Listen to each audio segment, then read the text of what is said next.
dans cette église Saint-Guénolé. C'est l'occasion de faire un petit peu d'histoire et de revisiter le calendrier, puisqu'hier, 3 mars, c'était la fête de Saint-Guénolé.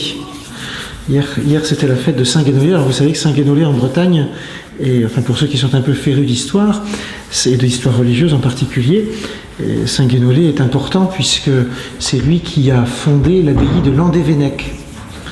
Grande abbaye qui a eu un grand rayonnement en Bretagne, donc depuis le VIe siècle, même un peu à la même époque que nos amis Brieux, Tugdual et compagnie, en sachant que Guénolé fait partie de la première génération née ici, sur cette terre. C'est pas rien non plus, se rappeler ça.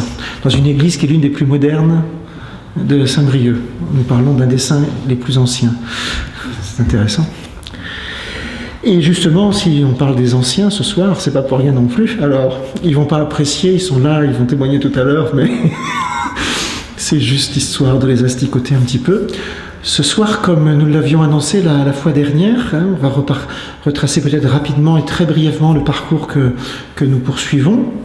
Donc à partir de la lettre d'exhortation apostolique du pape François, La joie de l'amour, que vous avez dans cette édition ou dans d'autres.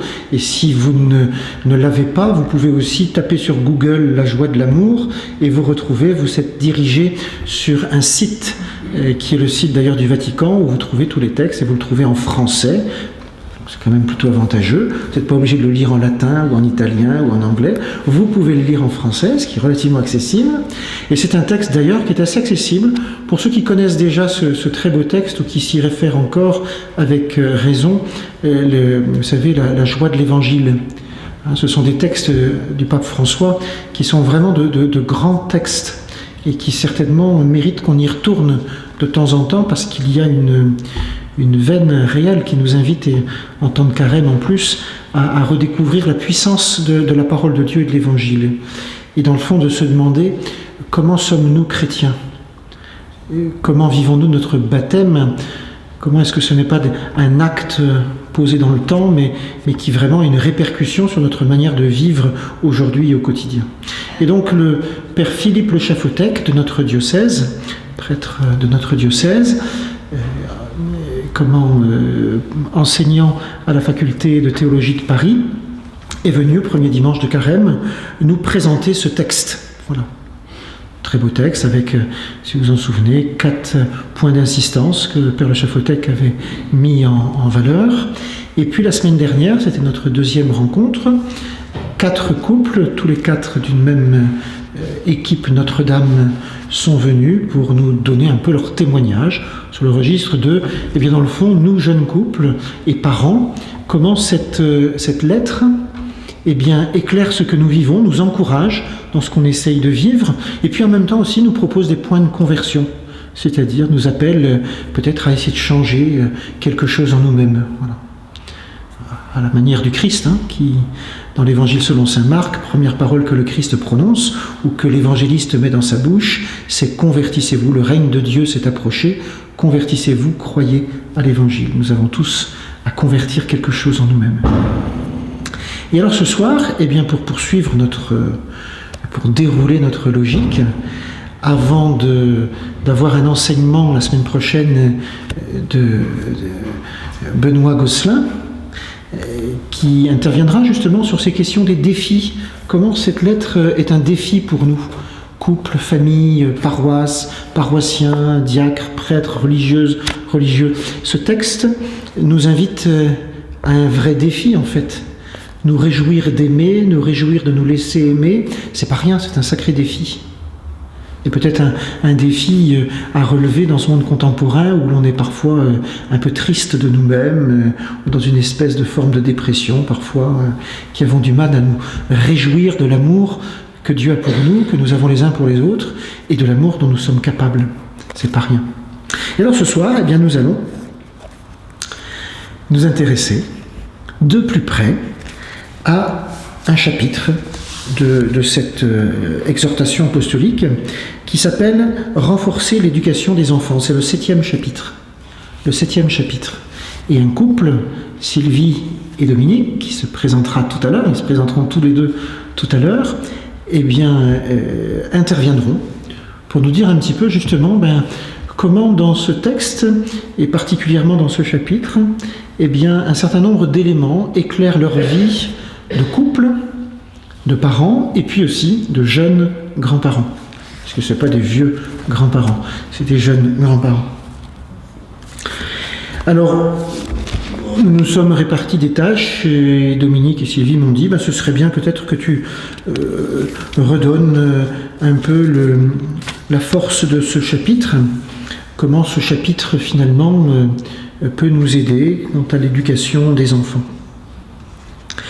Moi, je suis parti d'une réflexion que j'entends souvent.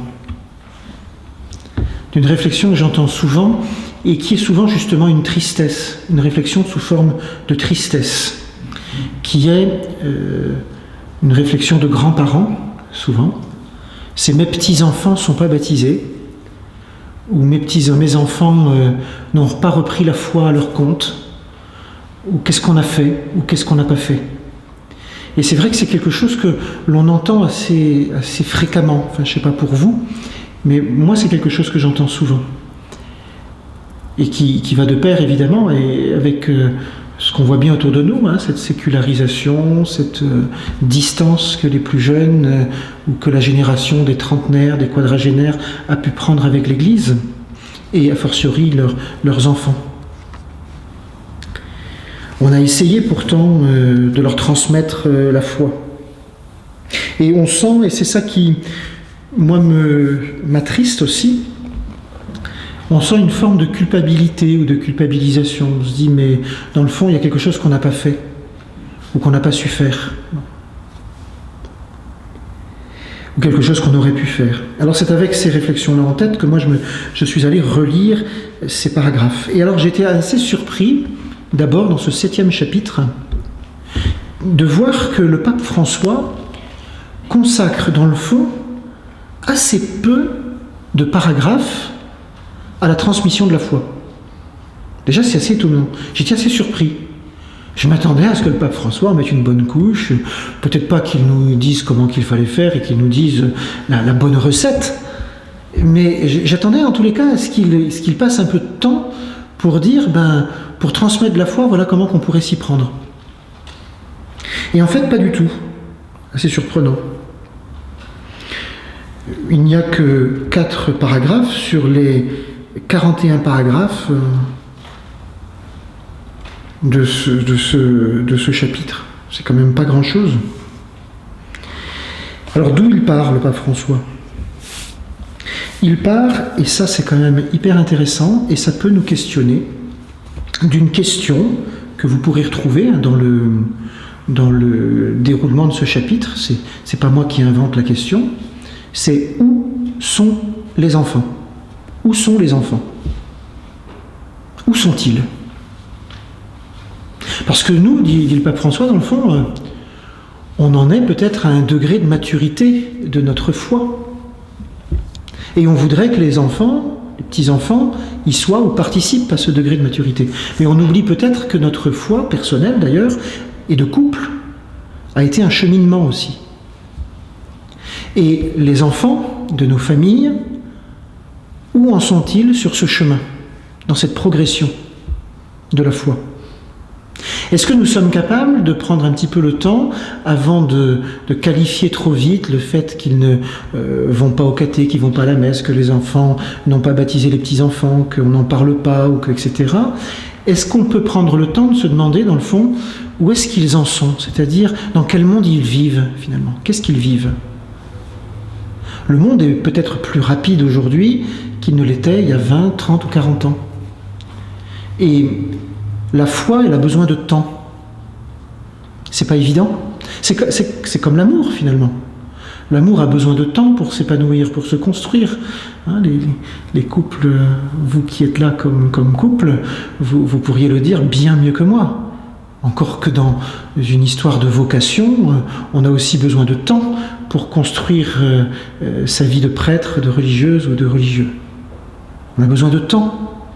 Même si un jour on s'est donné, en fait c'est progressivement qu'on rentre dans la conscience de ce don et dans la réalisation de ce don. Et moi, ça me faisait penser à une autre phrase que j'ai lue du pape François. Alors, je crois que c'est dans, justement, la joie de l'Évangile, mais je ne sais plus exactement où. Désolé. C'est que la réalité prime l'idée. La réalité a plus d'importance que l'idée. On aurait l'idée que nos enfants soient des croyants. Et on voudrait les faire rentrer dans cette case. Mais est-ce qu'on va partir de la réalité dans laquelle ils sont et de la réalité dans laquelle ils vivent pour essayer de voir, dans le fond, quels sont là, c'est pas le pape François qui parle, hein, c'est tout à fait moi, les capteurs de la foi. Comment est-ce que nous, à un jour du temps, on a capté la foi, on a capté le Christ, on a capté l'Évangile, ça nous a rejoints, ça nous a touchés. Et eux, finalement, par où ça pourrait les rejoindre ? Alors, je crois que vraiment tous ces numéros sont assez intéressants. Et il dit même à un moment donné, j'aime assez bien cette expression, l'obsession, méfions-nous, quoi. L'obsession n'éduque pas.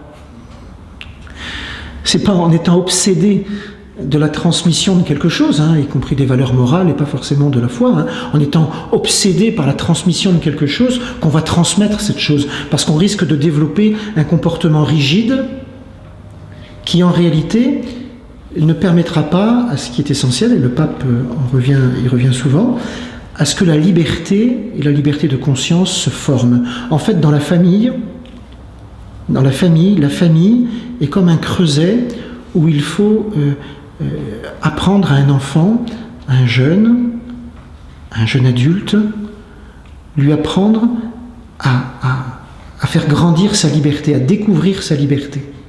Et qu'est-ce qu'il va en faire ? Qu'est-ce que je vais en faire ? Et du coup, la famille, les parents, du coup, ont une grande responsabilité c'est une deuxième partie, dans la formation morale des enfants. Comment nous formons des consciences ?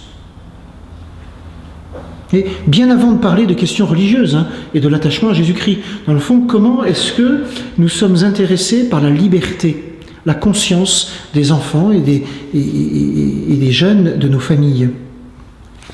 Je trouve ça très intéressant parce qu'il ne va pas directement... la transmission de la foi, ce sera le dernier point de son chapitre. Mais au départ, il commence par se demander où sont les enfants ? C'est quoi le monde dans lequel ils sont ? Est-ce que nous qui sommes adultes, nous comprenons leur monde ? Est-ce que nous sommes attentifs à ce qu'ils vivent ? Et puis si nous sommes attentifs à ce qu'ils vivent, dans ce monde, avec ce qu'ils sont, avec toutes les sollicitations qu'il peut y avoir pour eux, comment est-ce que nous avons conscience que ce sont des libertés que nous avons à faire grandir ?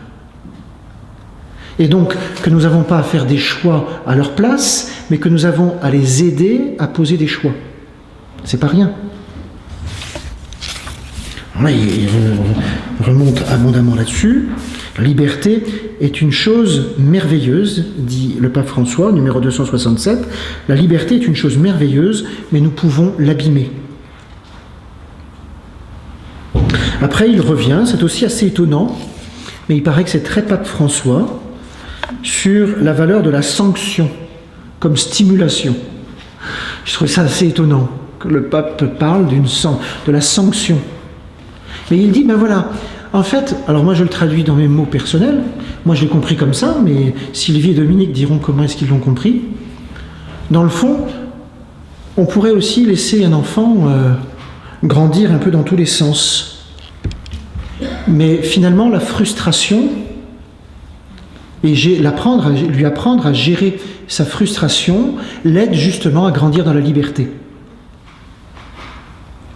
En fait, comment un enfant ne va pas être simplement, parce qu'on l'est tous un peu comme ça, il y a peut-être ce fond à l'intérieur de nous-mêmes, je veux donc j'ai. Vous savez, un tout petit, ça commence comme ça, le tout petit, je vois ça chez les neveux et les nièces, et les enfants chez les amis, je veux quelque chose, je l'ai, et du coup je vais pleurer, et puis je vais piquer ma petite colère, jusqu'à ce que j'ai ce que je veux. Mais dans le fond, apprendre à gérer, ou à apprendre à un enfant à gérer sa frustration, c'est finalement lui ouvrir un horizon de liberté, dira le pape. C'est très intéressant. Et du coup, il va enchaîner sur l'idée que peut-être, la famille l'une des grandes valeurs de la famille, c'est d'éduquer à la patience. Alors moi j'ai envie d'aller retrouver maman et papa pour leur dire, je sais pas comment vous m'avez éduqué à la patience, ou bien j'ai été rebelle, je sais pas, mais éduquer à la patience. La famille, parce que dans le fond, l'amour que nous avons les uns pour les autres, l'amour que l'on essaye de faire grandir dans la famille, dans le foyer, nous éduque l'enfant à la patience. C'est pas rien ça. Puis moi je me dis dans ma petite relecture, patience, ça vient quand même du latin patior. Il y a une notion de souffrance par derrière aussi. C'est pas rien. C'est donc, on s'inscrit dans la durée. S'inscrire dans une durée. C'est pas facile, je trouve. Mais la famille, elle est là pour cela, pour aider l'enfant à se constituer comme quelqu'un qui n'a pas tout de suite. Et on est dans un monde où l'immédiateté est importante. Le pape en a bien conscience. On est dans une culture de l'immédiat. Donc comment aider les enfants à ne pas vivre dans l'immédiateté? Une autre partie, alors là je serais intéressé de savoir qu'est-ce que des parents et des grands-parents aussi peuvent dire, parce que je trouve que c'est... Enfin, je ne sais pas si c'est nouveau, mais en tous les cas, j'avais jamais lu ça comme ça dans un document sorti d'un pape. Et le pape François y consacre 7 numéros, donc plus encore que pour transmettre la foi. C'est la question de l'éducation sexuelle. La question de l'éducation sexuelle. Et dans le fond, en y réfléchissant, je me dis, oui, finalement, c'est très cohérent avec tout ce que le pape vient de dire. On est dans un monde où la sexualité est très prégnante. Certain érotisme, la pornographie très accessible par le biais des téléphones portables. Vous savez, c'est l'une des difficultés aujourd'hui dans les collèges, ces téléphones portables. Alors ça ne veut pas dire en même temps qu'il ne faut pas qu'ils en aient, mais comment on va les éduquer à faire des choix? Il y a des choses qui construisent, des choses qui ne construisent pas. Et comment on va parler, c'est ce que dit le pape François, d'une façon positive de la sexualité, et pas simplement pour se protéger. Moi, je voyais ça dans un exemple très concret avec des lycéens que j'accompagne. Ceux-là, je les accompagnais, c'était quand j'étais à Plérin-Pordic. Petit groupe de lycéens, 10, très sympa, avec une grande fraternité. Et puis, vous savez comment ils sont, on mange la pizza, on boit du coca, et puis tout d'un coup, clac, il y a un sujet existentiel qui sort. Vous ne l'avez pas prévu, mais il sort, il faut rebondir dessus. Et là, ce jour-là, c'était sur la question de la sexualité. Parce que une copine de classe, en première, avait eu des rapports sexuels, tombée enceinte, et la question de l'avortement se posait.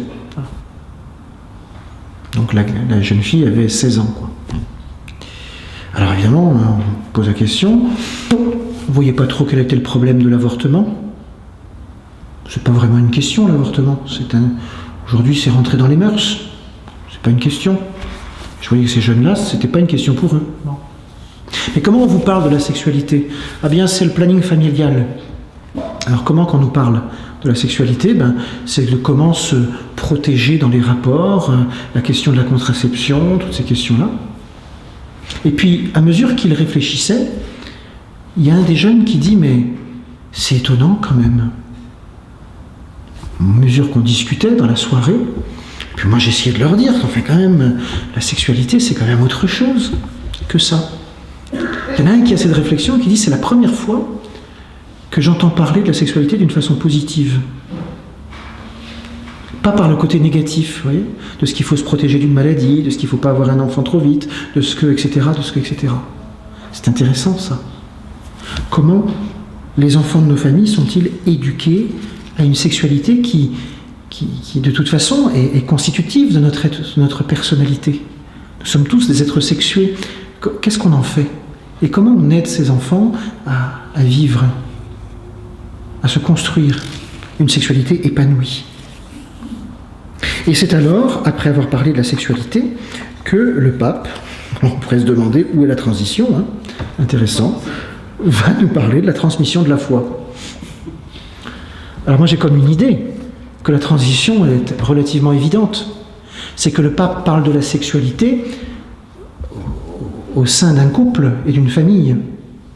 et que la sexualité au sein d'un couple et d'une famille, elle dit quelque chose d'essentiel, non pas de ce côté animal que pourrait avoir l'homme, mais dit quelque chose d'essentiel de la différence entre un homme et une femme qui, en s'unissant, eh bien, disent quelque chose de Dieu. C'est parce que lorsque l'homme et la femme s'unissent, et jusque dans la relation sexuelle, eh bien, ils disent quelque chose de l'amour que Dieu a pour l'homme, et que l'homme a pour Dieu, peut avoir pour Dieu. Donc voilà un petit peu la relecture de ce chapitre. Je ne sais pas si il apparaît clair, mais j'ai été frappé dans ces différentes parties, et Sylvie et Dominique vont nous dire un petit peu comment ils réagissent à tout ça, de comment le pape n'est pas moralisateur pour les couples ni pour les familles. Il a vraiment un regard délicat, je trouve, sur... il n'est pas en train de dire « voilà ce qu'il faut faire », quoi.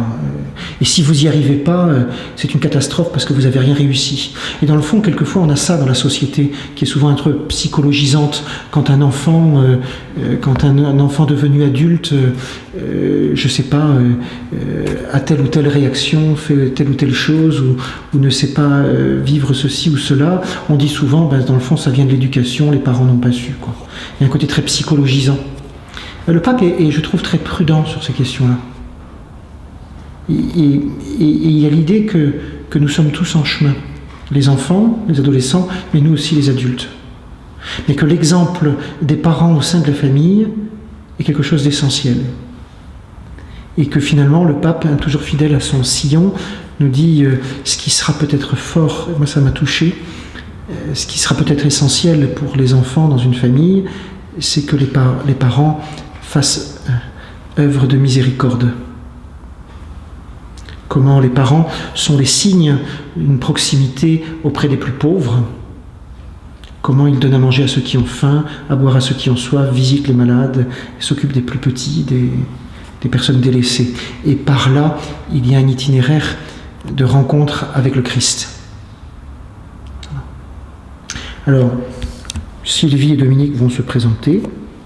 Ils vont nous dire, moi j'aimerais bien, mais après, s'ils ne veulent pas le faire là, on pourra le faire en tête à tête, qui nous disent, moi j'aimerais bien, qui nous disent justement comment justement, parents, rester attentifs au milieu des enfants, sans faire du jeunisme. Vous voyez, c'est pas à 70 ans en portant des écouteurs, ou à 50 ans en portant des écouteurs, ou en jouant, qu'on rentre dans le monde des jeunes.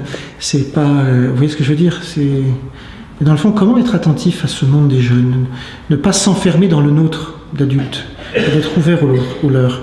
Et puis comment leur parler de ces questions essentielles, finalement, de la sexualité, de la construction de cette liberté intérieure, de les aider à faire des choix qui construisent. Comment leur apprendre à discerner entre le bien et le mal, et à choisir ce qui est vie. Et puis du coup, comment parler de Dieu ? C'est tout un programme.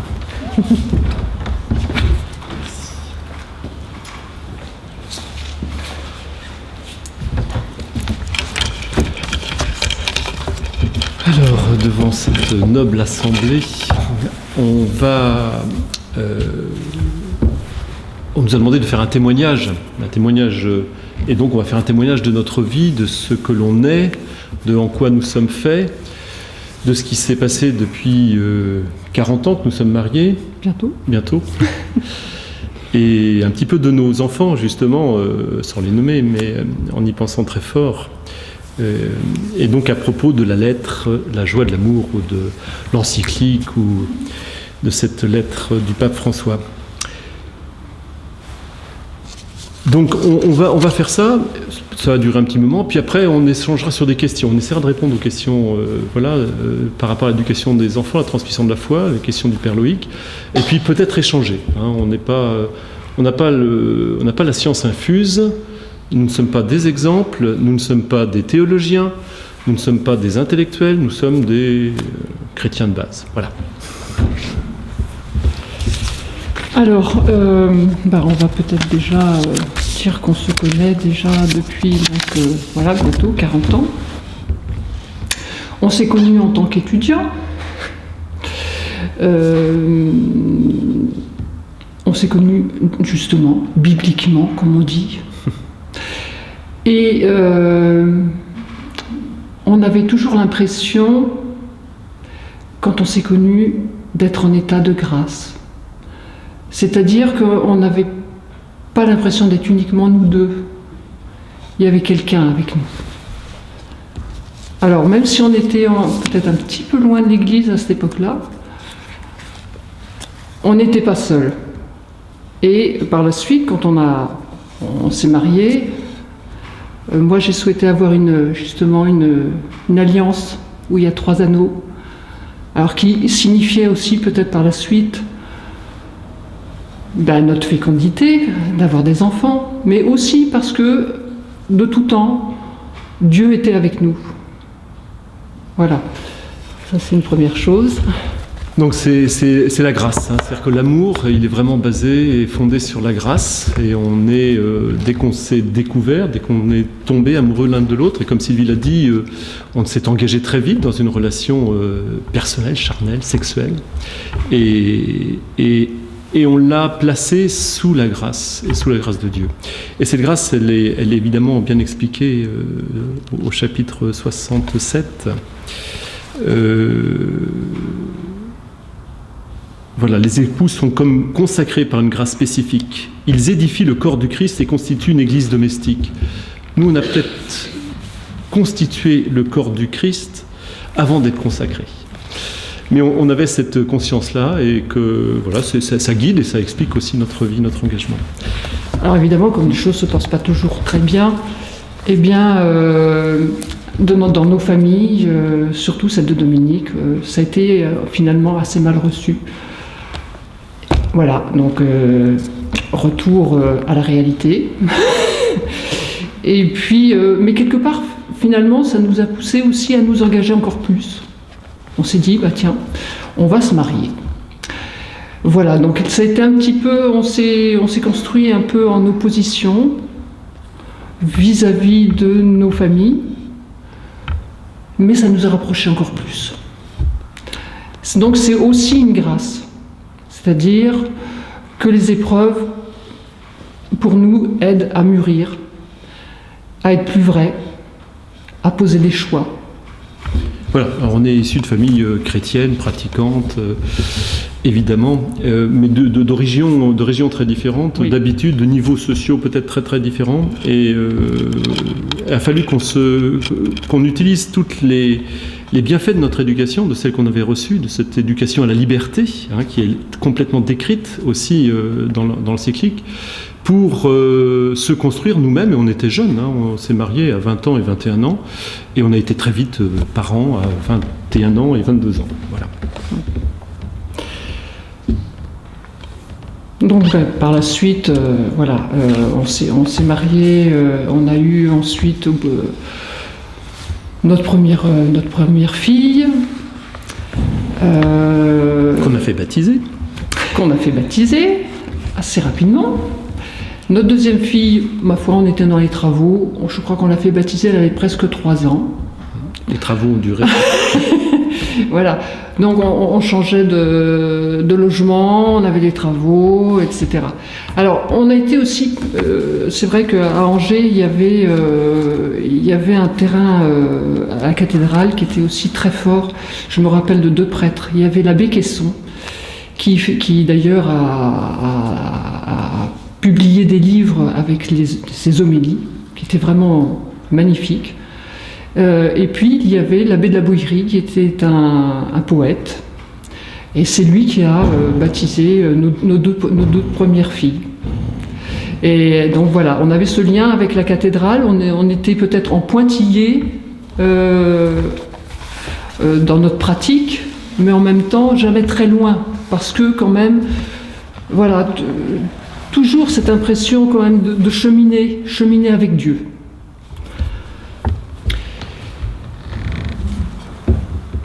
Ensuite, on est arrivé dans une petite commune périphérique d'Angers et donc 2 autres enfants sont arrivés. Et là, on a rejoint une petite communauté péri-urbaine, on va dire rurale, avec pareil un père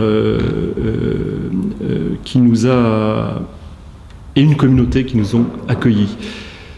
Et c'est par le retour en fait à la communauté, à cette petite communauté de 2000 habitants, qu'on a commencé à prendre part vraiment de façon plus hebdomadaire à l'Eucharistie et à la vie de la communauté. Et puis on est arrivé à Saint-Brieuc et là on s'est engagé là complètement il y a 24 ans bien sûr dans l'église mais aussi dans les mouvements autour de l'église, dans le scoutisme, dans le CPM, on a fait 9 ans de CPM, centre de préparation au mariage, et fort d'une expérience déjà de vie, de parents, de chrétiens, pas dans une longue vie tranquille de chrétiens, même si on avait été tout petit baigné et nous, pour ma part notamment baigné dans le renouveau post-Vatican, avec la nouvelle liturgie. La nouvelle liturgie, on l'a adoptée, moi j'avais 8 ans ou 9 ans, donc on l'a quasiment connu que ça. Le chant, la place bien sûr des laïcs dans la liturgie, etc. Et puis on a cheminé jusqu'à aujourd'hui. Alors aujourd'hui, nos enfants ils ont grandi, on est grands-parents. On a 5 petits-enfants de 10 à 4 ans. Et on est maintenant en fait un peu en position presque de recul. Et d'autant plus de recul parce que les enfants ne sont pas sur place. Voilà.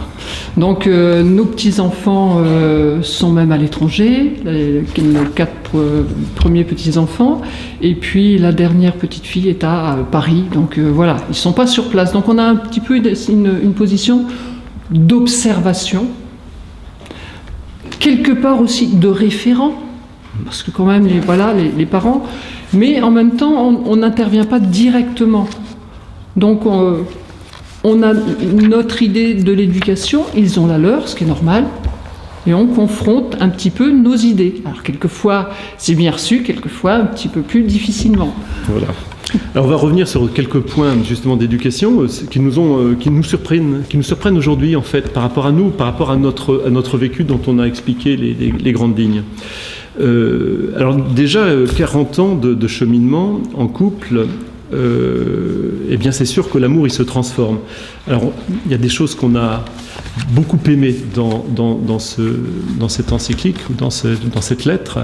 Déjà je voulais dire qu'on est complètement d'accord. On la reçoit 5 sur 5. Il n'y a pas de virgule à changer. Évidemment, c'est beaucoup plus calé que ce qu'on pourrait écrire ou dire, mais le pape François, il a les pieds sur terre, il est ancré dans notre monde actuel, dans notre société. Et c'est pour ça que d'ailleurs il met plusieurs chapitres à définir aujourd'hui les problématiques des couples, des jeunes couples et des vieux couples, et les problématiques des enfants. Et ça, c'est bien. Il est proche des problématiques humaines. Voilà, donc juste transformation de l'amour, le chapitre, le paragraphe 163. Nous ne pouvons pas nous promettre d'avoir les mêmes sentiments durant toute la vie. En revanche, oui, nous pouvons avoir un projet commun, stable, nous engager à nous aimer et à vivre unis jusqu'à ce que la mort nous sépare, et à vivre toujours une riche intimité.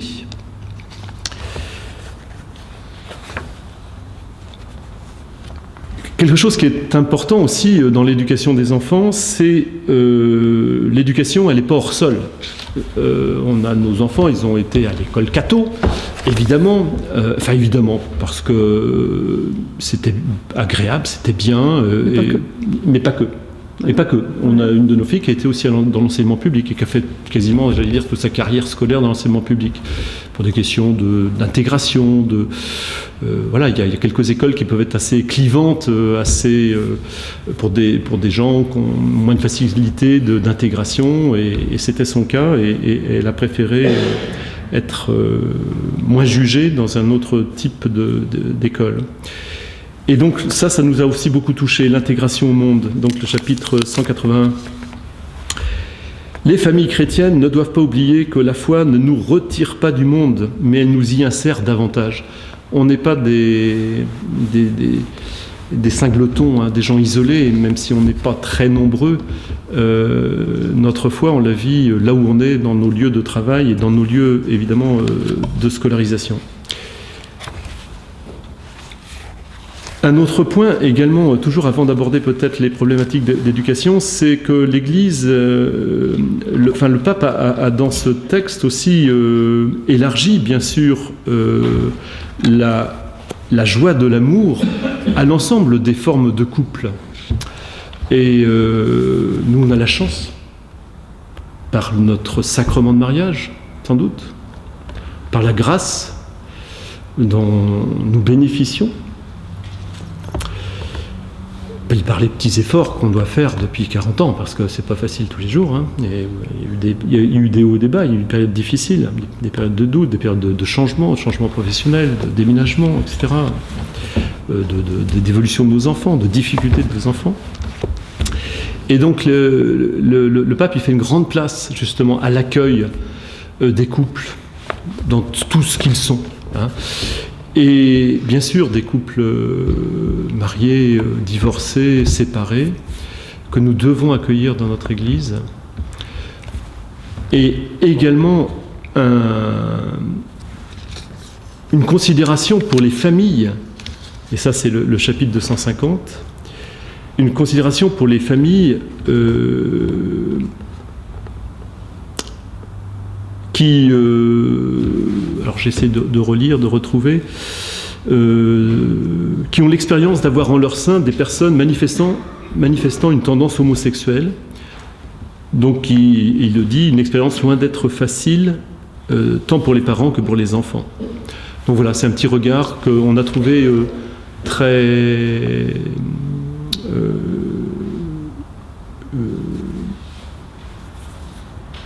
Tendre, voilà, je cherchais le mot, très tendre pour les problématiques de sexualité différentes. Alors si on revient sur l'éducation des enfants, donc la base de l'éducation, c'est pas mettre les enfants dans des moules. Nous on a 4 enfants, ils sont très très très différents les uns des autres, hein, ou les unes des autres. Hein. Ils sont très différents dans ce qu'ils sont, dans leurs études, dans leur cheminement, dans leur couple aujourd'hui, et aujourd'hui même dans leur choix de transmission. Bien qu'on ait essayé de les mettre dans un environnement à peu près identique, mais ils ont exercé leur liberté, ils l'exercent aujourd'hui différemment. Donc l'éducation, c'est d'abord ça, c'est l'éducation à la liberté, donner des outils, donner un cadre, avec des sanctions, éventuellement, mais des sanctions pareilles qui sont faites avec la tendresse. Hein. La sanction, ce n'est pas mal en avec soi. Amour. Voilà, c'est une sanction qui est faite avec amour. Et comme l'a rappelé Loïc, l'obsession n'éduque pas, on ne peut pas forcer, contraindre, au contraire, on ne fera que des gens qui ne seront pas structurés, qui ne seront pas capables de... Moi, je me rappelle toujours de mon premier patron qui m'a dit comment ça se fait, tu mets tes enfants à l'école catholique parce que tu veux pas qu'ils se mélangent aux autres. Et ça, c'est toujours resté dans ma tête. On n'est pas fermement dans une boîte Tupperware. On est fermement dans quelque chose qui bouge avec une masse de farine ou d'autres choses. Le ferment dans la pâte. Donc l'obsession n'éduque pas. Et donc, je reprends, voilà, c'est créer chez l'enfant, par beaucoup d'amour, des processus de maturation de sa liberté, de formation, de croissance intégrale, de culture d'une authentique autonomie. Oui, nous, enfin, c'est ça. Nous, notre désir, en fait, en éduquant les enfants, c'était à les amener à une certaine autonomie. On éduque des enfants pour qu'ils s'envolent, pour qu'ils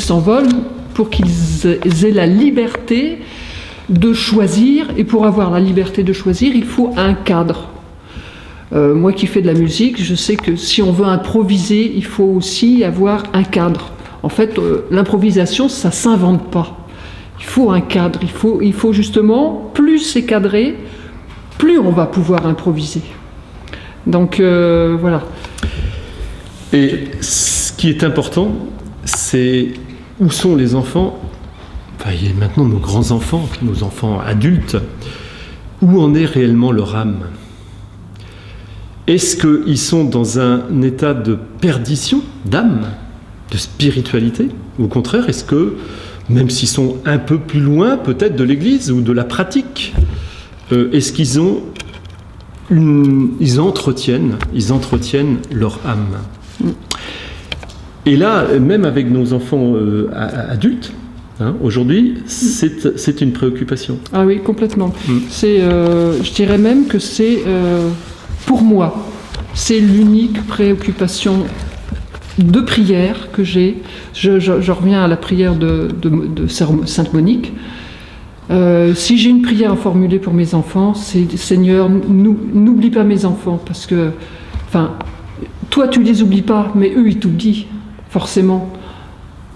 Rappelle-toi à eux, parce que je pense qu'il y a beaucoup de choses qui découlent de là. La spiritualité d'une personne va permettre aussi sa maturité. Et va lui permettre d'être heureux dans sa vie. Alors, un petit point sur l'éducation sanction. Quelque chose qui nous surprend un petit peu, parce que peut-être juste la génération avant nous, c'était la génération des enfants rois. Je ne sais pas si vous avez connu ces expressions dans les années 70, les enfants rois, ils pouvaient tout faire, etc. etc. Nous, on n'était pas tout à fait comme ça, parce qu'on était un tout petit peu plus jeunes. Et on a vu renaître aujourd'hui chez les enfants, enfin chez les jeunes parents, chez nos enfants, jeunes parents, un désir absolu de ne pas frustrer les jeunes enfants, et notamment les petits-enfants, d'1 an, 2 ans, 3 ans, quitte à ce qu'ils fassent des colères, et ça ne dort pas avant je ne sais pas quelle heure, et des choses un peu, enfin, qui nous ont beaucoup surpris par rapport au cadre, par rapport aux limites, et à ces problèmes de frustration. Donc le désir, c'est ce qui nous fait être hommes. Nous sommes des êtres de désir, mais le désir, on doit l'éduquer effectivement, et la frustration, pour nous, reste un des éléments de l'éducation. Voilà, donc ça c'est un petit point de divergence avec nos enfants, jeunes parents, sur ces problématiques. Alors on dit aujourd'hui les enfants, il faut les entourer absolument d'amour. Alors on voit des enfants aujourd'hui jusqu'à 1 an, 2 ans, 3 ans, ils sont dans les jupes de leur mère, ils sont complètement agrippés, on ne peut pas les confier à d'autres personnes, etc. Ça nous surprend beaucoup, et ce n'est pas l'éducation à la liberté qu'on imagine et que le pape rappelle. Et donc c'est très drôle, parce que il ne le dit pas avec ces mots-là, mais c'est quand même dans ce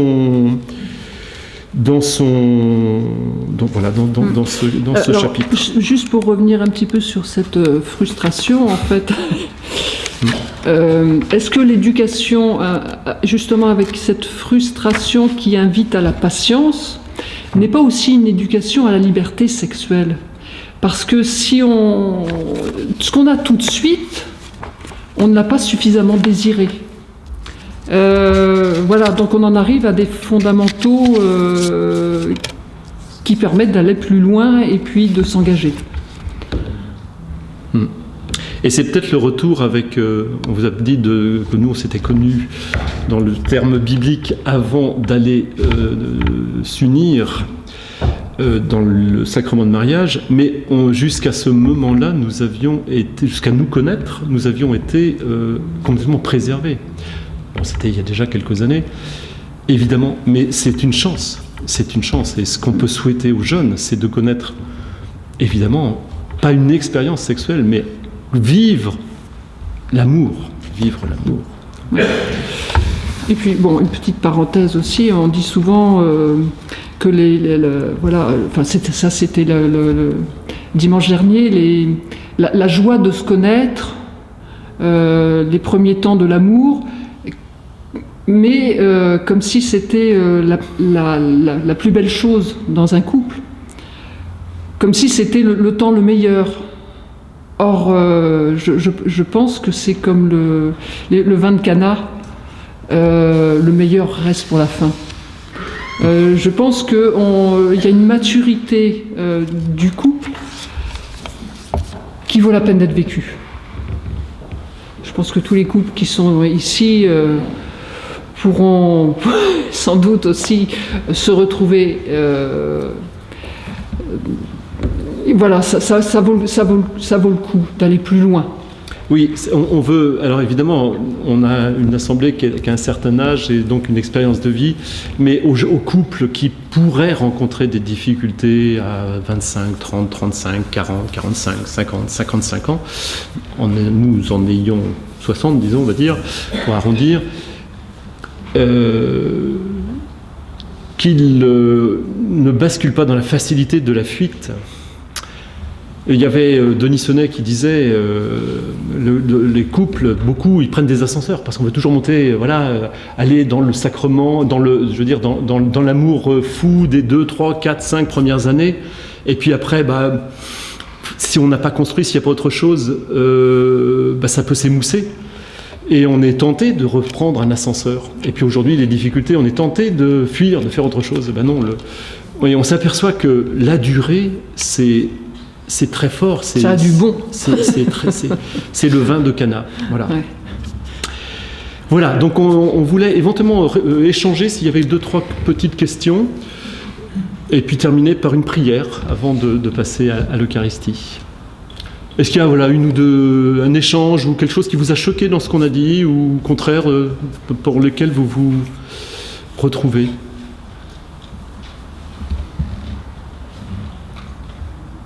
Mais 5 sur 5, voilà. C'est un bon bouquin. C'est un bon bouquin à recommander, hein, c'est un bouquin de vie, c'est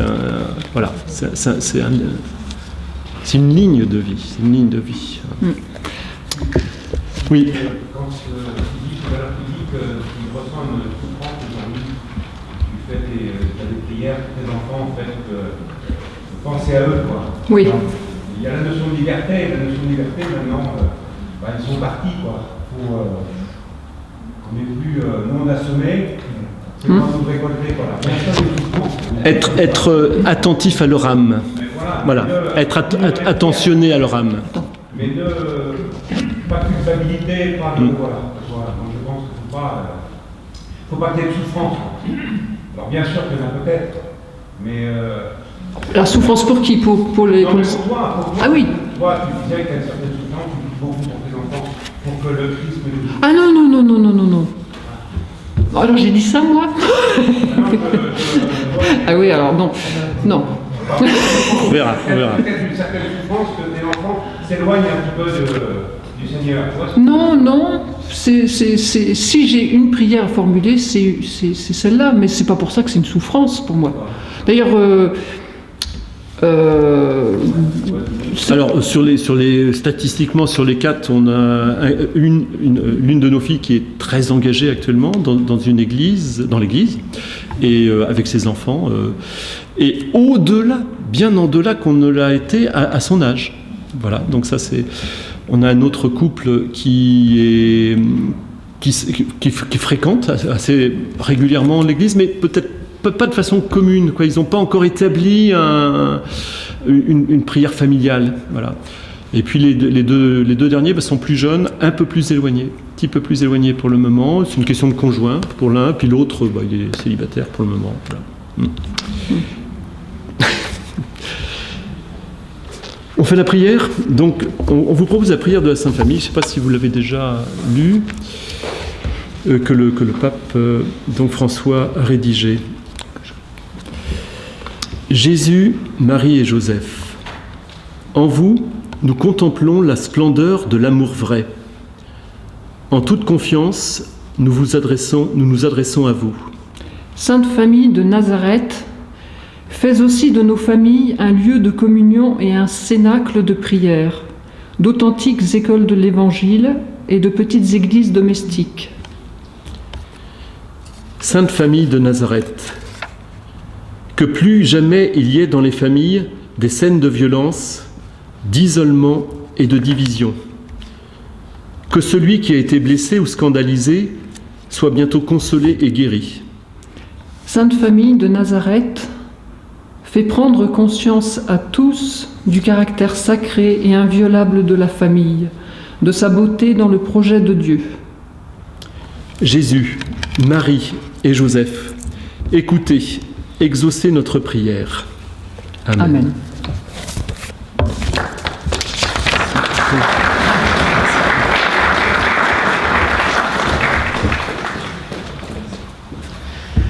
Une fois de plus, on peut dire merci, oui. Merci pour ce beau témoignage que vous nous avez livré, Sylvie et Dominique.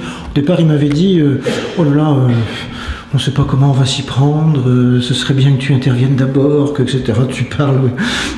Si j'avais su, je ne serais pas intervenu au départ, parce que vous étiez bien capable de nous guider tout au long de cette soirée. Un grand merci, parce que je trouve que c'est beau. Enfin, ils ont commencé par dire